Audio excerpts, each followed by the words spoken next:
Tenby. Again, this is the oldest golf course in Wales. How can it be? We've just talked about two of them. This is the problem with Welsh golf, is there's no clearly established chronology.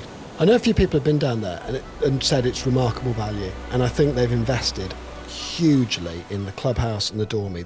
We get there and there's couples there, 4-star bedrooms, really nice food coming out. You're like, God, I was not expecting all of this. And if I'm honest, you're sitting there thinking, God, this is all very comfortable, you know? And comfort and great golf don't always go hand in hand, I think it's fair to say. They never go hand in hand. And the staff were amazing and like really helpful and just really nice people. And Tenby as a town is not a stag and hen capital of Wales. Anymore. It's actually really gentrified. But all this sort of stuff, I guess what I'm saying is we got there at night, didn't see the golf course, really comfortable, really good rooms, everything's been modern. I'm just thinking, I'm not feeling like I'm going to set foot on a great golf course tomorrow.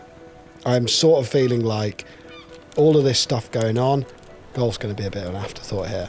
And I was really curious to play Tenby and have been for ages. I went down with my wife to Wales a few years ago. I really wanted to see it. Didn't really get near the golf course. But I've always been quite curious about Tenby, which is why I wanted to include it. And if I'm honest, waking up that morning, I thought, forecast is pretty miserable here. Massive winds, the same storm that destroyed Lisbon. Storm Nelson. Rain's coming in. Like, this all could be a bit of a washout today. You were up at 6 a.m. with me droning, which is not something you usually do, but you'd come out at 6 a.m. and I'm droning, and you were saying to me, yeah, we'll just nip out for 9, yeah, and then we'll get ahead of this storm. We'll just nip out for 9 and then just get back in the car and we'll get to Pennard, which is the last place. And I said, yeah, you know, let's just get ahead of it and we'll play 9 and then. But the first hole looked pretty cool. I mean, you got the driving range to your left, and you do a blind drive over a marker post on the first, and you're like, that looks quite interesting anyway. So let's just see how it goes. And I'm there droning it, and if I'm honest, I usually get a good feel of a place if I drone it before I go out. This day was a very peculiar day that Storm Nelson was coming, and we knew it was coming, and we thought it was coming at 11:30. But it was a glorious sunrise, it was a clear blue sky sunrise. And a bloody biblical day. And a glorious sunset, which we had at Pennard. But the bit in between was apocalyptic. I mean, it was about as bad as weather as I've played in. What's your thoughts, Al? This is seriously grim. This persimmon feels so small. Hey, come up.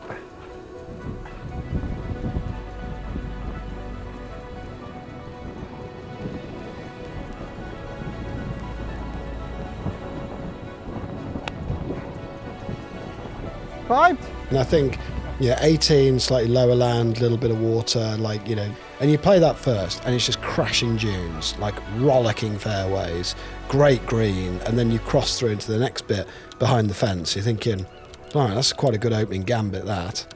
Must all start to sort of peter out a little bit here, because otherwise, if it carries on like this, Tenby would be much more famous than it is. You play the second, very nice green, lovely little sort of U-shaped thing in the front of the green. All looks quite nice over the linksland. 3, possibly the best hole we played on tour. Unbelievable green site. Again, completely different shape. You know, dune cutting in. Cool, bloody, this is, you're thinking, God, the low point's coming at some point. 4, blind drive, massive punch bowl green, like descending down off the dunes on the top. 5, short 4, 6, little tiddler of a par 3, another great green shape. You're thinking this has got to run out of puff at some point, and it just didn't.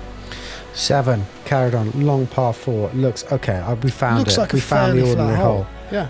The most outrageous green. Yeah. Walk a little bit forward. 8, okay, this looks fairly flat in a way, and we're going into the farmlandy part of it. No, more links. Another outrageous green where it's 2-tiered with quite a severe slope in the tier. So like, we had a front pin, so like, oh, if you just miss the green, it's like I'm going to fizz it in, use that backstop, and that really you can use your imagination. 9, all world par 4, dog legs round to the right with right a off the dune guarding bay. the green, and you tee off from elevated on the beach. We didn't, because there was a hole out of play. They put 9A, which is like a secondary hole, which was banging, little par 3. about 155 yards. 10. By 11, now the rain's come 12. in like lashing, and yet we still didn't give up. I mean, it was No. biblical now by 10. I 10, mean, 11, 12, 13. 12 was that. I think 12 was the Par 3. par 3. Amazing par 3 again. You're on the ocean and you or on the Irish Sea, and you're teeing up and you're playing parallel to the sea, and it's over a cavern and up to At the town, isn't green at the town. Winds howling in off the right, off the sea. And then we played downwind 13, played 14, which is a really lovely par 5, which looks benign on the scorecard, but has this benched in green, which is like, it's arced up to the right, and it's got a huge cavernous drop off to the left. I mean, I'm just amazed if they're not out there with the tinfoil blankets when we get there. Of all the places, I was the most surprised by Tenby. Yeah, Did it not was- expect that. Easily the biggest surprise of tour. I mean, up until that point, it took it for me. Like Tenby blew my mind. It's a game of expectation, though, isn't Good it? Lord. How fire these things are quick. Like any of this stuff. And I know you always say, I don't research and I don't expect, but naturally you will have some level of expectation about Borth versus Abu Dhabi versus Harlech that you're walking into, whether it's the old course, Muirfield, whatever. You have some expectation. And Tenby was just way better than I expected it to be. And that's the magic of doing this sort of stuff.